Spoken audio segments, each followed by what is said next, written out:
I think I'm going to start it. As long as, I mean, I get the gist. It's not a. We can stop it too when you. Yeah. Like if I just have someone that wants to see sort of what I'm doing.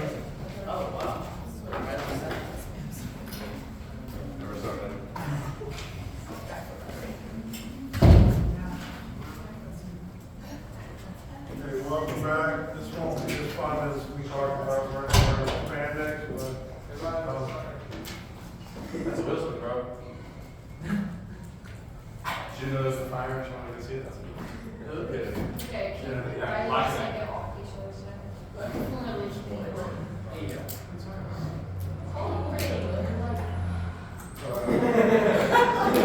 Another one just pulled up.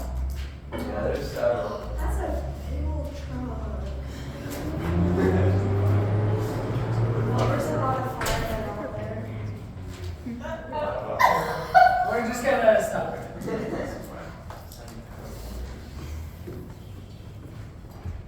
Yay, Joe! everybody ready? Yes, we're ready. Okay. I'm talking about autism today and special needs, but you'll hear me cross-reference other things that have to do with psychological conditions. Autism itself was first described in the early 1900s. We have to remember this is way before the internet, so they didn't have Wikipedia and Google to look up what Bob had been discovering over something here or there. But some guy wrote about it.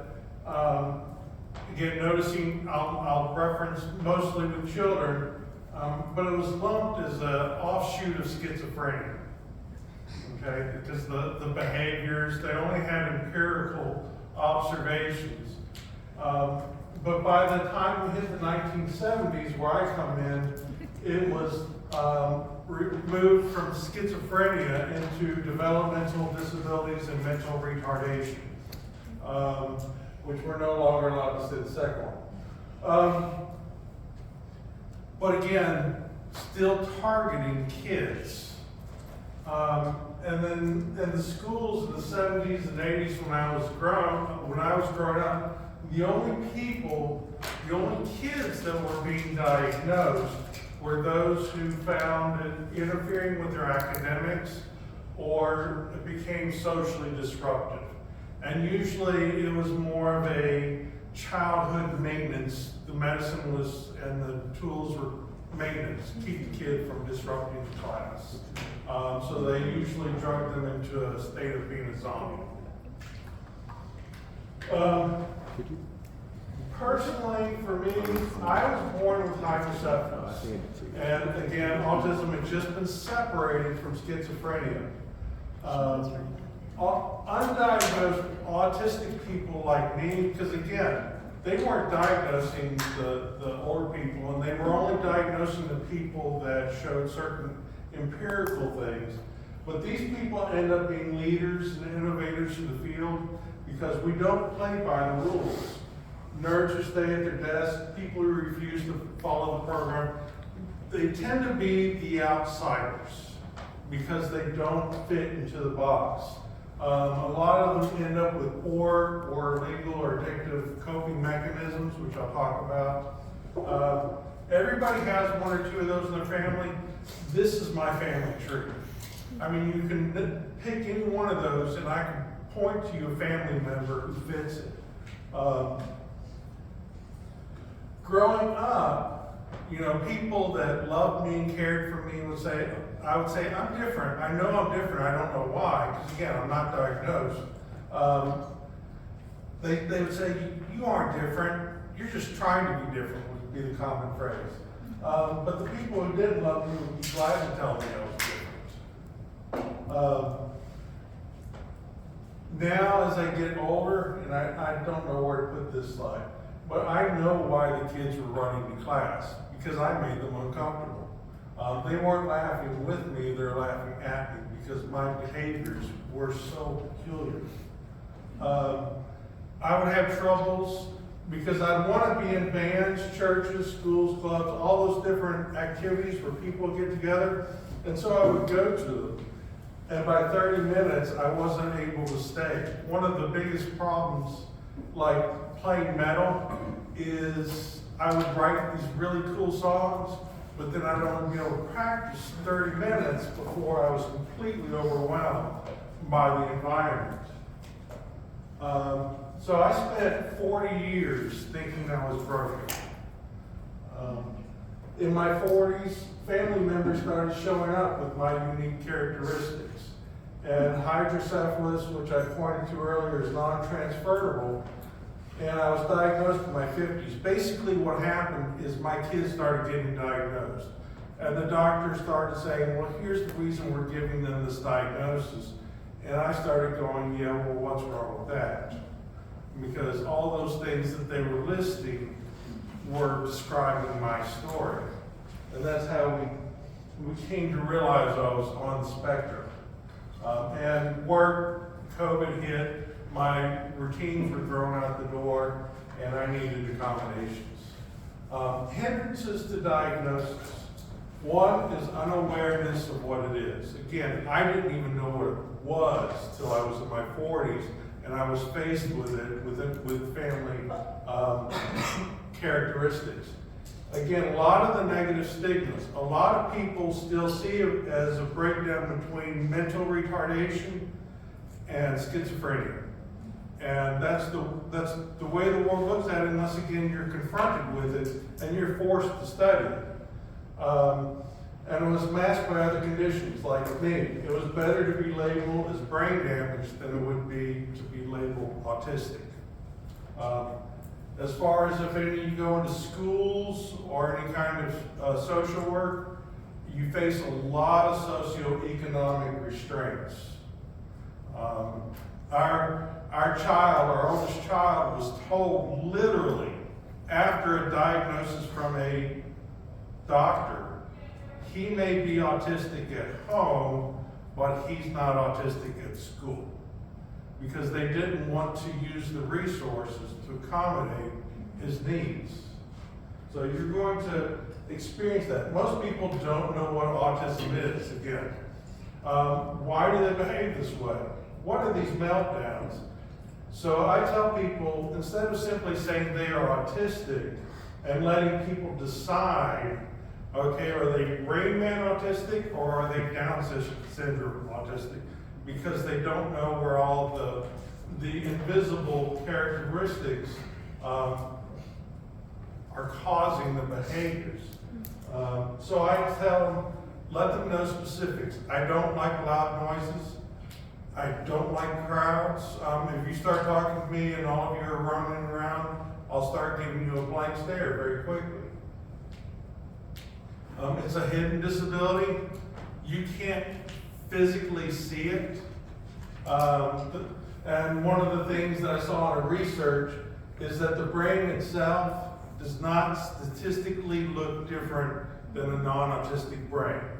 It wasn't until we got to the 1990s where we actually started having the technology to actually scan the brain and follow the signals and see what was going on. And it's primarily the wiring. It's not increasing. Okay, some of you, I'm sure, if you study autism or special needs, some people say, oh, it's increasing. No, it's not increasing. It's being redefined.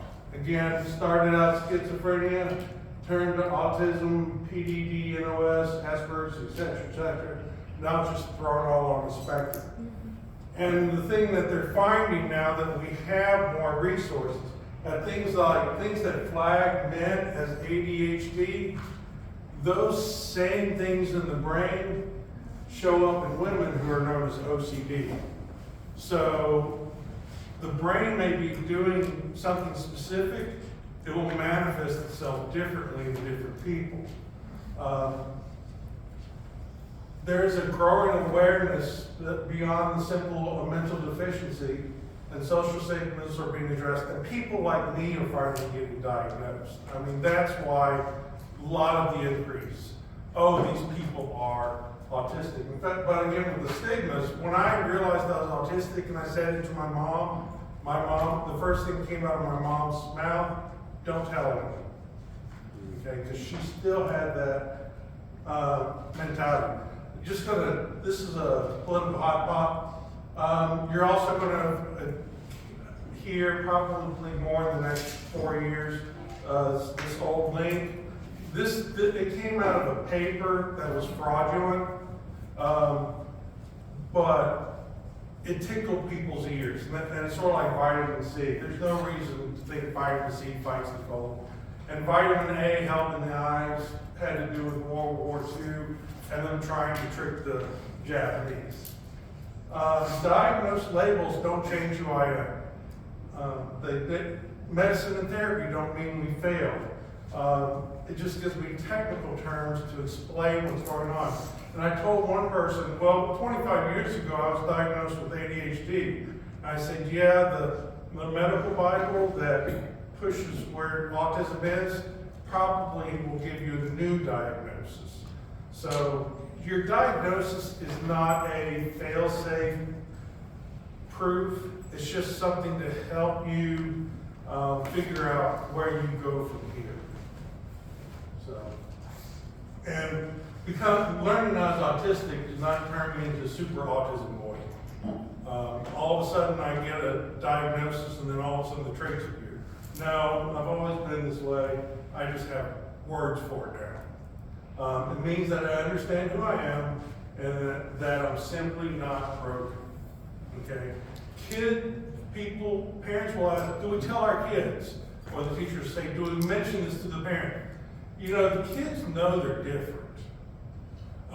You hiding it from them is only hiding them the tools to develop their own skill sets, to develop healthy coping mechanisms. I'm going to talk about some of my bad ones here in a minute. How it works. The brain filters your information. You have part of your lobe that deals with memory, part of it with your sight, hearing, all those things, and it works like a motherboard. If any of you have ever gotten into computers and ripped the computer open, it works very similar to that. What happens in the spectrum is that in a typical person, you'll hear the word neurotypical to explain typical people, is that when a signal goes into a specific sensory organ, like your eyes, it's expected to go to the occipital lobe, which interprets the eyes. A person like me will get that signal, and there's no telling where that signal will go. I see certain things, and my elbows start to itch. I hear certain noises, and my knees give out. I mean, all kinds of really weird things that will happen. And a lot of these things, again, will happen with people that have post-traumatic stress or certain types of dementia. They'll start experiencing these things. Autistic people don't freak out when it happens because it's been going on all our life. Me hearing random noises, nothing. My child, when he hears a word like Monday, he sees red, no brown. Chairs are green. So he has something called synesthesia, which runs on the same spectrum. Okay, so again, our eyes should go to the optic processor. Calendars should go to the internal calendar. SAT events go to the brain, parts of the brain where it's processed. Something implied. You have this thing called heuristics, which create shortcuts in the way the brain follows these things. And I don't have that. So literally, when I brought this up because I have a slide for it. When I hear and see a spinning wheel, my joints will start to itch. I might see particular strange colors going on. Signal may cause entire body to tingle. Like I talked about, if these fans were any louder, my brain would start trying to have a conversation with them. So in other words, I pick up Oh, that's actually the next slide. Sorry. It's treated with stimulants. Okay, you'll notice that a lot of people on the spectrum run around with a lot of caffeine.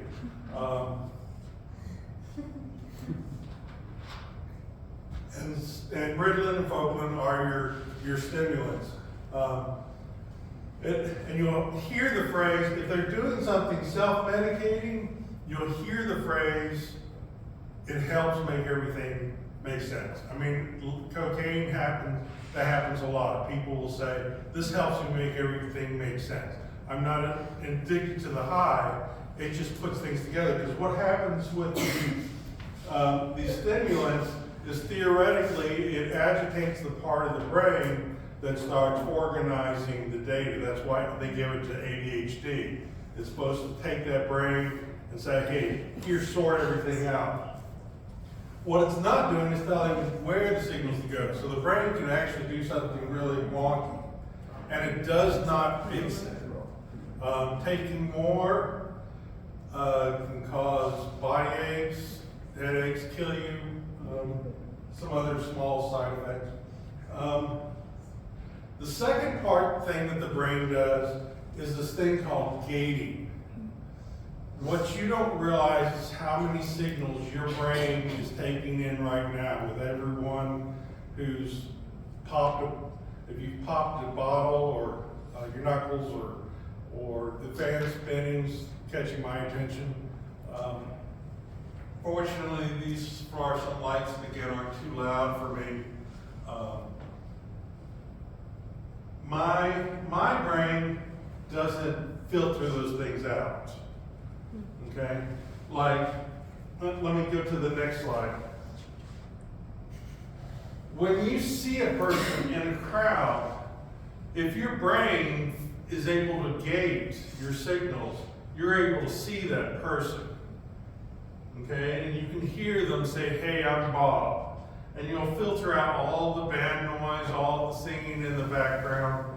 Me, on the other case, I hear every noise, and yes. Would you prefer we turn off the fans? I can. No, I'm ignoring them Okay. right now. Yep. They create a fascinating distraction, so I'm not distracted. Okay. No, just kidding. But we have to, I have some friends and we do community group at their house, we always have to turn off their air filter because everyone's just sitting there thinking along and I hear this loud air filter and I'm like, turn that thing off because I can't hear what you're saying because my brain's having a conversation over here. My wife does this thing where when I'm in a crowd, she wants me to see her, she waves her hand. I could be staring right at her and not see her because I can't pick out these noises. Same thing as, some people will sit there and they'll talk and the music's going and everybody else is talking, but they hear the person right here. I can't do that. I mean, it just all turns to mush to me. This is treated with antipsychotics like Abilify, which is the one my kids use. Self-medicating is anything that helps relax or reduce the signals. I used to have a really bad habit. Like with the other one, the stimulants that I used, sinus medicine. Pseudoephedrine used to be I could have taken stock in it because I would take the entire packet in one day. Anything that helps relax. I also used to abuse, yes. Have you ever been prescribed Adderall before? As a stimulant to help you? I try to avoid those things. I mean, I drink a lot of coffee and caffeine. So I've tried, I actually was prescribed this, but I had too much. It's anything that cuts out the noise. I mean, I used to take a lot of decongestants, really heavy decongestants. Anything that cut out the noise is usually, again, these are the phrases that a non-diagnosed person will be using if they're developing poor coping mechanisms. You'll hear them use these phrases. It organizes the data, it controls the signals. Theoretically, these antipsychotics reduce the amount of chemicals in your brain that cause the uncontrolled gating. It's not telling the signals where to go or what to do, and it does not fix it. I was given an overdose of the antipsychotics, and I was in a state of terror for 7 months. I couldn't sleep properly, but I couldn't stay awake, and I was just terrified. So when those commercials are talking about, does this cause suicidal thoughts? Well, this is one of the reasons why. It's because it steals some of the chemicals the brain needs to function. Okay? There is no definitive line between all the unique spectrum variants. Each person is unique. That's why they use this spectrum. There is no little bit autistic. And what I mean by that is if you talk to this person over here that's dyslexic, and this person dyslexic over here, their dyslexia may only happen like after 3 o'clock, after they're exhausted. This person may be flipping their letters back and forth and everything's wavy all day long. So it's like, as I'm going to point out, the research points out is that the people that are on the spectrum, here's where normal people function.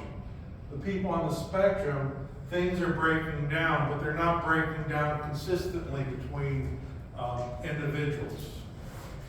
So each person is unique. Think less high functioning and more these are the areas of complication. People like to run around saying, my son is high functioning. Well, to me that's like saying, well, my child is one of them, but he's not one of them. And it's sort of like, and I find it very derogatory in nature. Instead, I just simply say, here's where I have complications. Here's where my son, youngest son, has a lot of visual complications. So instead of trying to say high functioning, low functioning, I point at the things that disrupt them. Some people experience trauma, like I talked about earlier, mental health issues like dementia, schizophrenia, brain conditioning, and they've been through some events, will experience things like that. I mean, that's one of the reasons why they thought, well, mine's probably just brain damage. Because this is my brain, this is a normal brain. Okay, so my brain looks like someone took a shotgun and hit it with pellets. Before I was diagnosed, again, I knew that something was going on. So I spent a long time trying to figure out how to explain the way my brain sees the world. And I came up with an illustration of a three-dimensional grid where everything's interconnected. Religion, theories of everything, psychology, random trivia, Machi cheese, Metallica, all of it's there. One of the strange, funny things that would happen is that I would be writing papers in college, and it would be something on information systems or computers, and all of a sudden, Sigmund the Sea Monster and Metallica would show up in the actual paper, and because I felt that it fit. And my teachers would get upset saying, these are not academic topics. And I'm like, yeah, but they fit. Because it's all connected to me. I don't see a distinct line between any of those subjects. Literally speaking, again, this is programming, not conditional, not bad parenting. You can't un-autism someone, and it's not a deficit. We're just very different. How this affects me? A typical little boy, if he was pouring himself a glass of water, he would be able to hold the water and pour it from the pitcher. Me, I feel like I'm pouring from a pitcher of water, I would pronounce that word, and getting slammed with the tidal wave at the same time. And I don't know if the water that has actually gotten my cup is from the pitcher or from the tidal wave. So I point out this, sort of to emphasize, I was still feeling this in the 40s, and I had a job I loved, and I still freaked out. In a quiet room with no one in there, overwhelmed. And this was pre-understanding that I was autistic. Okay, so I tell parents, this doesn't go away. Just pretending and hiding and just coasting and thinking that they'll be fine when they get older and they'll grow up. No, they don't. Make sure I'm not overdoing my time. Meltdowns are things, has anyone here heard of an autistic meltdown or familiar with what they are? Okay. They're less tantrum and more of a blown fuse. Meltdowns are a defense mode, created by the brain, triggered into a fight or flight mode. Temper tantrums, anger, anxiety can lead to the meltdown, but not reverse. We think we are adding things to an already overloaded system. Meltdowns are not always provoked, and I have a story about my youngest. When he was like 18 months, he could count, he actually knew his alphabet. He was walking around in circles, and one day I was just laying on the couch, and there was nothing overstimulating in the room. And then all of a sudden he says, I'm going to go to my room. And then he laid down on the floor and started kicking. And I thought, is he having a seizure? So I said, Matthew, are you okay? He says, no, I'm fine. But again, we didn't know what a meltdown was. So in other words, he had, at 18 months, overloaded his own brain with whatever he was thinking about. So it can be something very internal. They aren't always screaming and yelling. Like as I said with my son, he wasn't screaming and yelling. All of a sudden, he just collapsed. Anything with disorientation, rage, shutdowns, which I do, which are more socially acceptable, but they're also more dangerous because it means I'm shutting things off in my brain that I might not get back. This has happened with hobbies and just the way that I relate to people. My oldest would run away and do hiding. Anything the brain can use to defend itself. It's called meltdowns because, again, remember since the 1900s, we didn't have all the technology to understand what was going on. So we were just going empirically and by observation. Oh, we see the meltdown. You can't see my shutdown. When I shut down, there's no visible sign. So they only know what they see. When someone's overloaded, meltdowns, whatever, it's never rational. Remember, their brain is overloaded. It's only looking to find a way to alleviate the threat. Additional external threats do not work. Yelling or anger or threats of punishment or grounding or whatever, because they're already in a defense mode, ready to fight. You're just pushing their buttons of where they're already at. I tell people sometimes banking does work, but because I give this one example, my youngest, but not for the reasons we think. It's because it affects their sensory process. Remember, we're dealing with very high sensory people.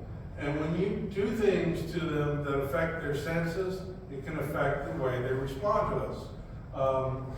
But it also can lead to self-inflicting because they start learning, oh, I can control my being overloaded by inflicting myself with wounds. And I also tell people, what you scream at us in the chaos, because we are at defense mode, we will repeat to ourselves in the silence, because that is what we experienced in the height of an antagonistic environment. And I also tell people, sometimes we will get it wrong when we try to help kids when they're going through these things, but we can't quit because the simple fact that you're trying is half the battle. Meltdowns. Any of you guys going into education? Want education? Or any social work or anything like that? No? Okay. Even in a fight or flight mode, we can learn what is acceptable boundaries. A child who doesn't understand the boundaries will become an adult who doesn't understand boundaries.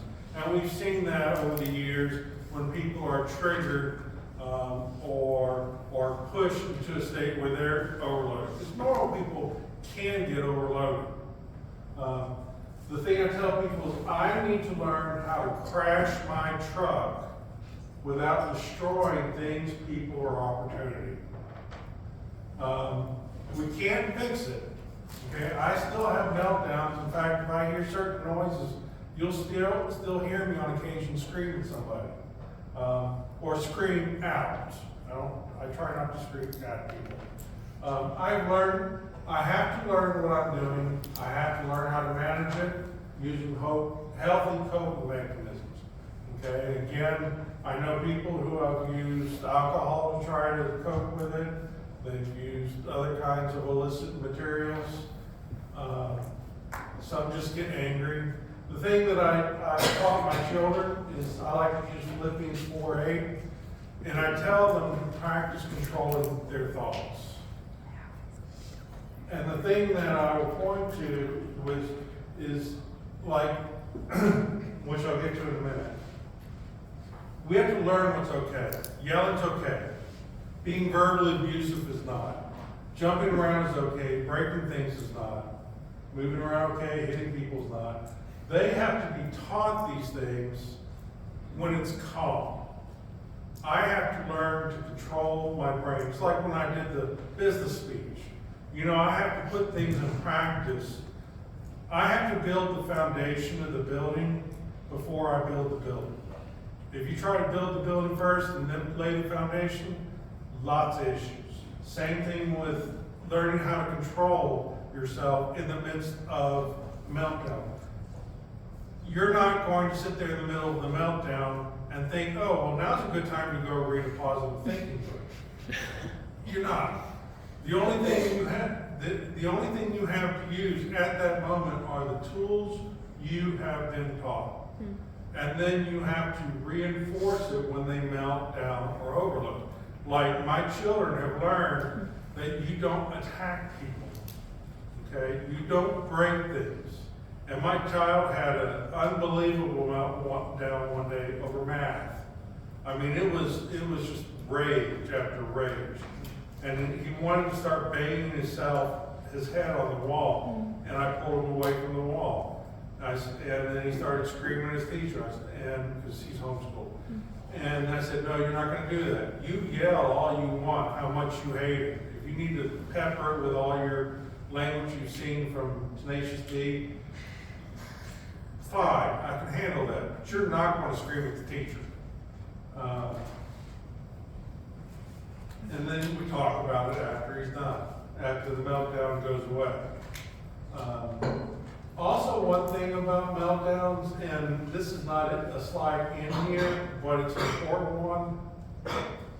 One of the reasons you have to be calm and help them walk through these things when they're calm, and then be calm when they're melting down, reinforcing these things, and then calm afterwards, is because a lot of people who have they're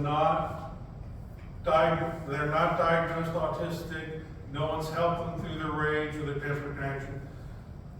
Your brain divides things.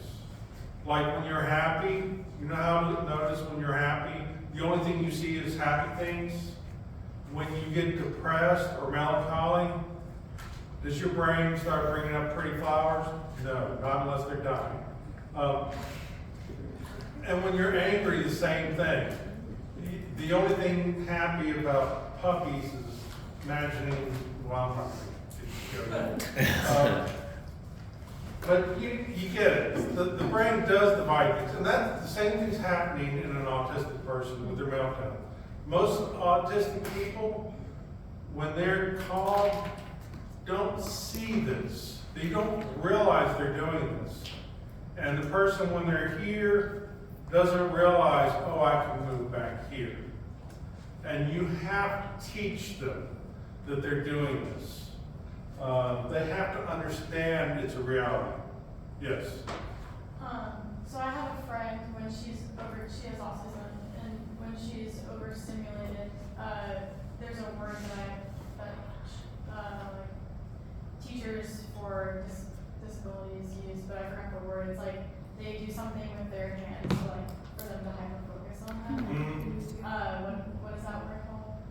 I don't know. Okay. Well, I was just gonna ask like if you have those things that you do, like to help yourself come down when you're not down, and also is there anything like if I was trying to help someone having a meltdown, does focusing on their breathing help them at all? It's going to be different for different people. Me, on my case, I have to, like, you know, where I picked up the flipping thing, I have to first realize what I'm doing. And then I take control of my thoughts and I push myself over here. Like, I get frustrated things and I said, Joe, you need to stop being angry. And I force my brain over here. So again, though, I wasn't diagnosed till a few years ago. I have very poor coping mechanisms sometimes. So I've had to develop these things. And finding the verses and teaching. One thing that I would say do is teach them to ask questions. What are you doing? What are you thinking? So and then being able to deduct. To ask themselves, where are you mentally? But again, each person is going to be different. Nobody's the same. Again, like as I said, you're going to make mistakes, but you have to try. You don't get down the road unless you start. It is important, though, like as I talked about, my child yelling, child screaming, those are fine with me, but you need to understand how it's going to affect your interaction with other people. Like my youngest, it finally dawned on him how bad his reaction to sensory functions were, because he really wanted to be an extra in this movie that was being filmed somewhere around here, and he was like just hyped up, incredibly hyped up. But while waiting for the first scene, they witnessed him getting overwhelmed, and he was screaming and huffing and puffing and yelling. And they said, well, we can't afford to allow him to participate because even though we're sympathetic, it will disrupt our ability to accomplish these goals. And it tore him up, tore his wife up. His mom up. He's 15. Tore him up. I'm like, okay, well, we need to just figure out how to turn this into a learning moment. So we have to learn how this meltdown costs us, because it will. I tell people that moms, when you guys get to have kids or whatever, the natural reaction for a mom when their child is having a meltdown or breakdown or whatever, is to turn their face away so the child doesn't see them cry. I made my wife turn around and I made him look at her because I wanted him to see how his behavior was affecting other people. Now, I didn't have him look at me because I don't respond to anything like that. I just stare at you. What is our goal? Our goal for medicine, meltdown, behavior, discipline, therapy, education, any of them. The first thing we have to realize is that how big the spectrum is in the learning. As far as the social dynamics. You have people like me that I tell you I'm autistic. I don't mind flapping, stomping, screaming, whatever that doesn't agitate my wife. I have absolutely no fear. But then you have other people that are completely exasperated. You have people over here, ABA, some ABA therapists will say, we'll make it so that you never know that they're autistic. And I'm like, what? I just bought a t-shirt. I'm telling everybody. I mean, I'm putting it in my signature and everything. So I'm not hiding it at all. But again, we have other people whose the family dynamics are destroying their family. And so if a tool works for them and agitates you, so be it. You have to learn to live with that dynamic. Like right here, what helps you may hurt somebody else and so forth. All different struggles. End result, we need to make sure we don't become intolerant of others and the solutions that come to. Okay, because it may be very different wherever you're working. Our goal is not to make everybody like everybody else. As I said, I refuse to be like anybody else.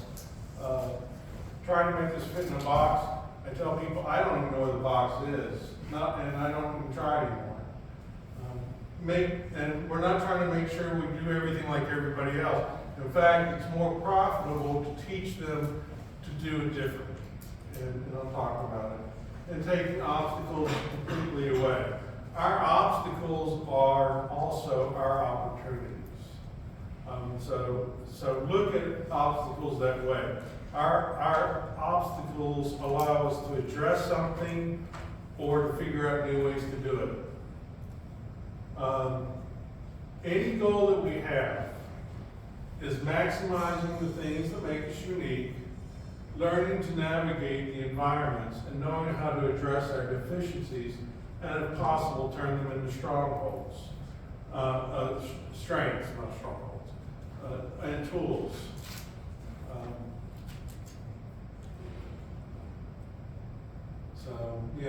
Learning how to navigate environments.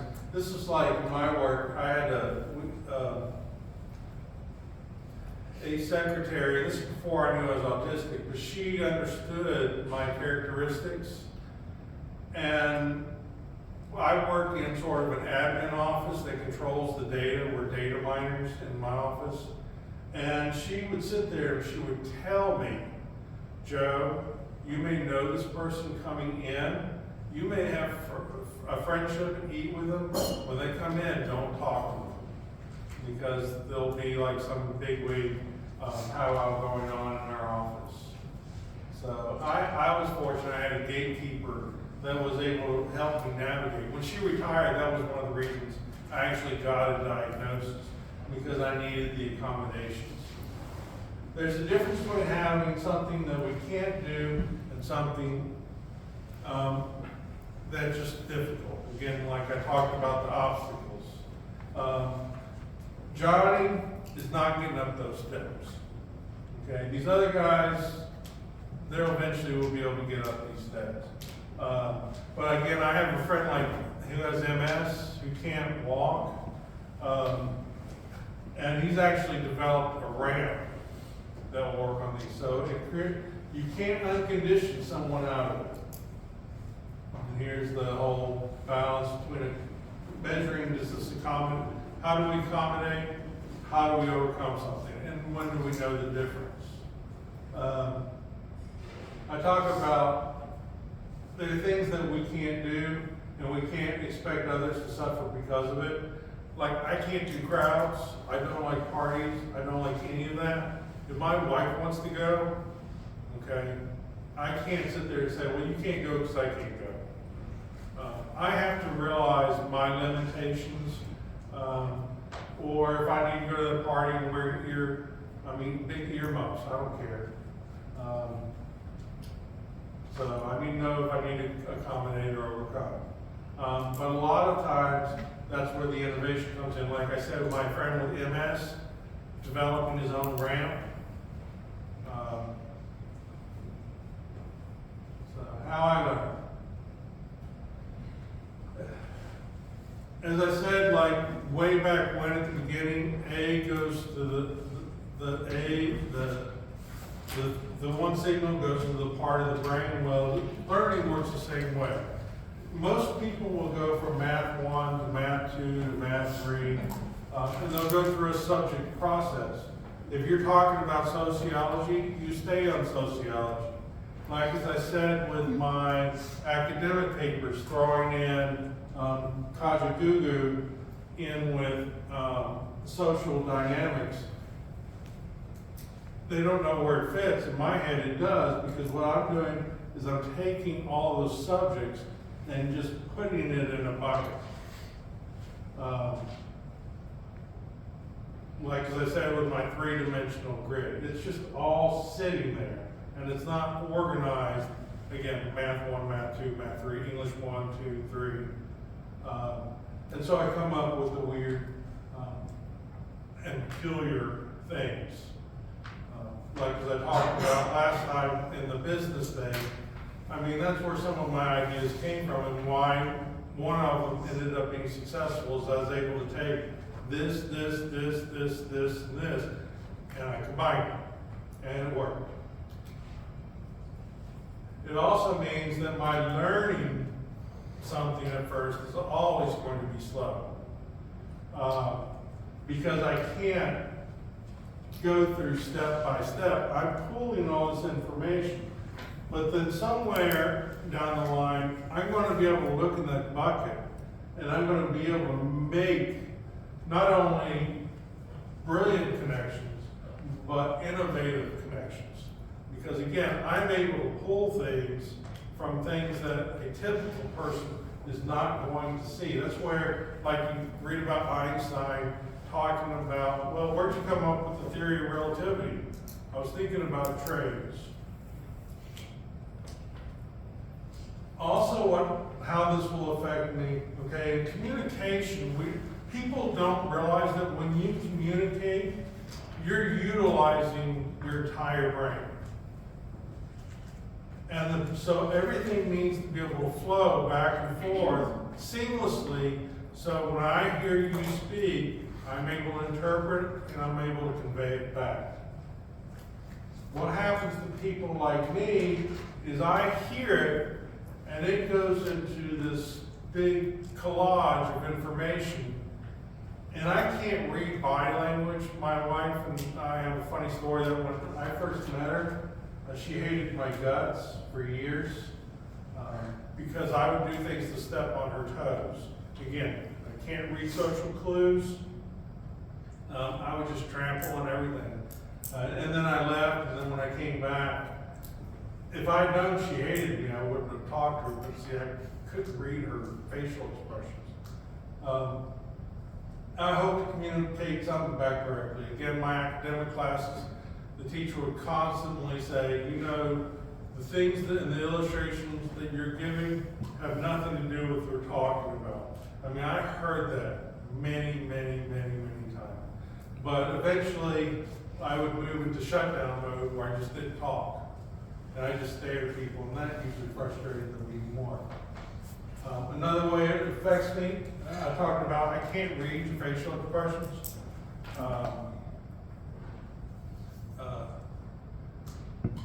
And I guess I don't get too frustrated because I realize people can't read mine either. I've constantly had people walk up to me and say, why are you angry or why are you sad? I'm like, I'm happy as can be. But I don't know how to convey what I'm thinking to this facial thing. It affects me as time. One of the things, especially my youngest, is that, well, both my children are this way. I don't know anything other than yesterday, today, and tomorrow. Everything, and yesterday entails everything. Like, my wife would make fun of me because I'll say, yeah, when Jessica left my office 2 years ago. And my wife will say, that was 7 years ago. Come on. Or, we're going to Walt Disney World tomorrow, and she says, that's not for 3 months. So it's like, I can't really organize it. But with I keep on afraid of running out of time. my oldest had a situation where he was petrified of shots at age 8. Terrified. He would talk about, I would rather go to heaven than get a shot. And so, getting scared mom, I was like, he went to the doctor for his 8-year-old checkup, petrified he was getting a shot. Screaming, yelling, worrying, sweating blood. Just like, and he went up to the lady, says, am I getting a shot today?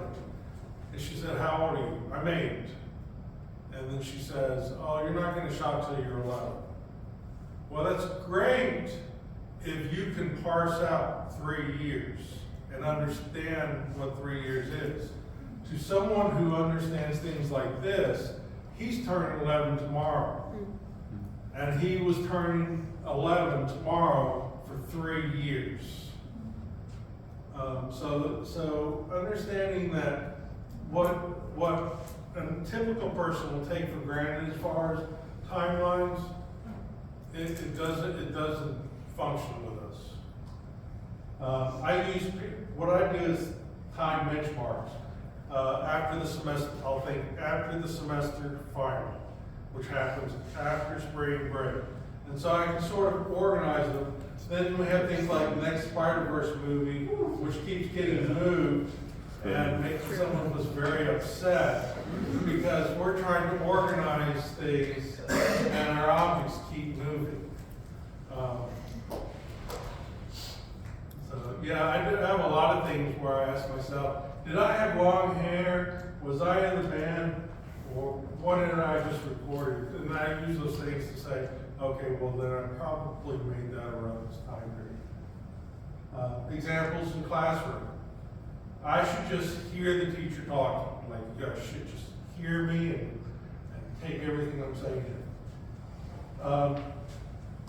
In my world, teacher talking, I hear fan spinning, paper shuffling, every auditory sound that's in here, I'm either consciously or subconsciously picking up. The agitation of anything touching my chair disrupts me. My clothes will irritate me constantly. One of the things you'll notice about me is I wear t-shirts under everything, and the decals that I have on them aren't bendy or stiff because I feel them. I'm like, oh, I feel that crease. It drives me nuts.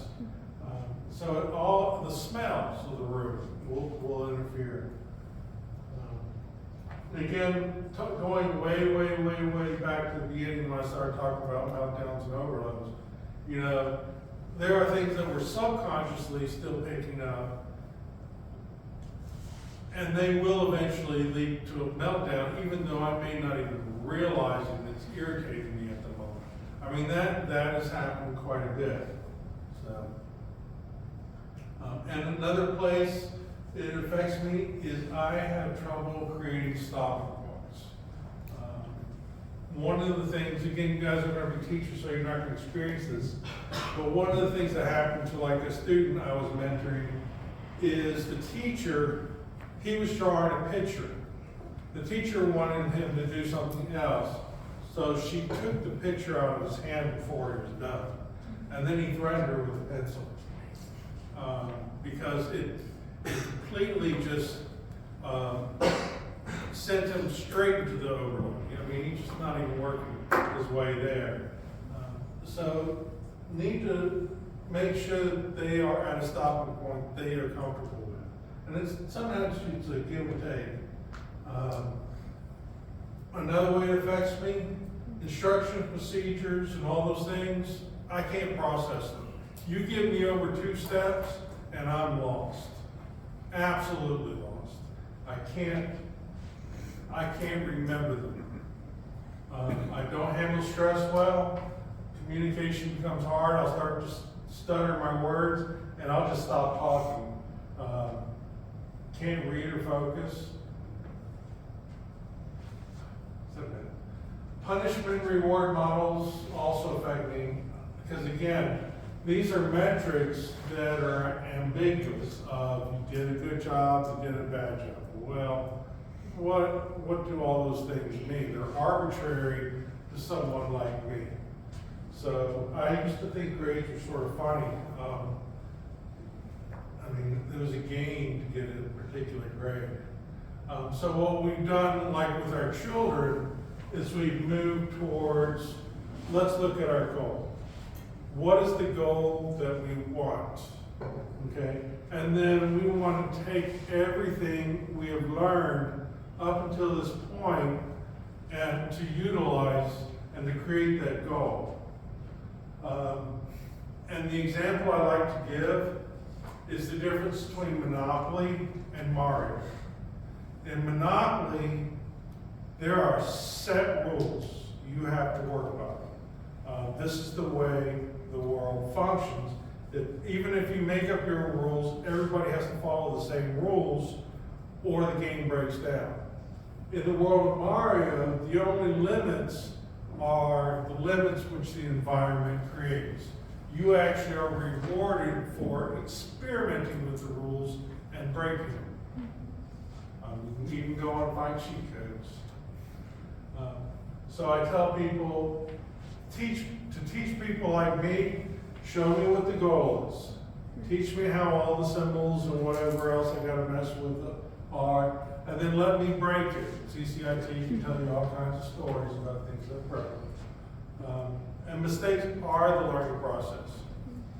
Sometimes CCIT learning that they're not allowed to let me do things.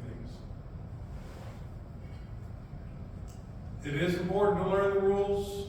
Okay, it's not okay, well, they don't know how to use rules, they don't understand the box. We still need to learn how to follow basic rules. And so I tell people the best thing to do is create 3 rules that they can follow. So that way they develop the skills of, here are the 3 things I want you to learn and to use for this project. And then allow the individual to go crazy. Because the mistakes are the learning process. That's how you learn what doesn't work. And again, you guys aren't probably going in this field, but this will happen with people looking for jobs. I have all this information, slew of information. I don't know how any of it's relevant for whatever job I'm going in. I mean, if I've memorized all the Cowboy Bebop episodes, is that useful for this thing that I'm going for? I mean, it may be great if the person that I'm interviewing with likes the same show, but I want to go, and I want to feel that I've obtained that goal. And this would happen in my academic classes as well when we have groups. And I would try to throw things out. They would think that they're too obscure, and they would just sort of disregard anything I put in. And no one took the effort to see what I was trying to convey. It was very frustrating. Why do I have that in there twice? So I tell people, like, when you're working with kids, build portfolios, or people that are looking for jobs. Build portfolios. This would be good for y'all too. Get them involved with things that show their skills. Understand how to convey relevant information. And it's not just a degree. They need a paper trail. My one son's written several books, has theater training, and the other one has multiple cybersecurity certificates and has participated in a capture the flag. Do you need to leave? No, you're good, you're good. Okay. Here's my youngest son. We started out, I seen him draw a lot of pictures, so I taught him how to make books, and this is again 9 years old, big into Five Nights at Freddy's. We created our own little Five Nights at Freddy's world. Now he can write, at age 15, he can write, illustrate, publish his own book. books. He's developed his own skills. Again, my son, lots of IBM certificates that he can flaunt and use for job references. One example of how this works. HIV, when it came out in the mid-1980s, they realized, okay, we need to figure out how to solve this. And for 3 decades, they were looking to solve the riddle of the HIV enzyme. Someone got the bright idea to turn it into a game. And they sent it out to a world where people like me flourish. And they solved it in 3 weeks. So in other words, 3 decades, 3 weeks. Because again, we don't have the same rules everybody else does. Illustrations with me, I build a lot. We'll have certain departments working on something for months, even years. I'll overhear my boss talking about it. Okay, and again, I'm not even supposed to be in the conversation. I just hear them, and then I build a prototype in 2 hours. And that's fairly common where I work, and they actually use me for that now. As far as like, and the last way it helps me with like say Christianity, I've studied the whole entire 200 section of the Dewey Decimal System of the library. Seen all the movies, read all the backgrounds. I can talk any doctrine you want to, including some ancient religions, Middle Eastern stuff. So there is no finding a truth or finding my truth, because mine is this potpourri of information that I can build and contradict simultaneously. But what happened is that I came across a verse that finally answered, okay, give me something straightforward. And so I came across 1 John 3:23, and this is God's command, to believe in the Son, and to love one another as He commanded us. And so I was like, okay, well, I can build all these doctrines and all these things over here, but here I've taken all this plethora of information, and I've jammed it down into 2 statements. And that's how it's affected me religiously as well. And last slide, no free pass to do whatever. Okay, we don't want to destroy their spirit as well. Being strange and eccentric is fine. Being destructive and abusive is not. We have to come to grips with who we are and how we respond. And in the end, we're the only one that knows how we work. And that's what any person you're talking about, whether it's a child or whether an adult, they need to come to grips with that. And how their unique character fits into the plan of God. How they can be a constructive member in the world they live. So anyone interested, I actually have these slide pictures here. And this one is actually a slide to our special needs community at Grace. We actually had it into our mission statement and in our planning. In fact, we just bought buildings to let special needs people live in. So I mean, this is something that is a very active part of our community, church groups, so if you're interested, there's some QR codes. Sorry, one as fun as the last one. That's great. Thank you. Thank you.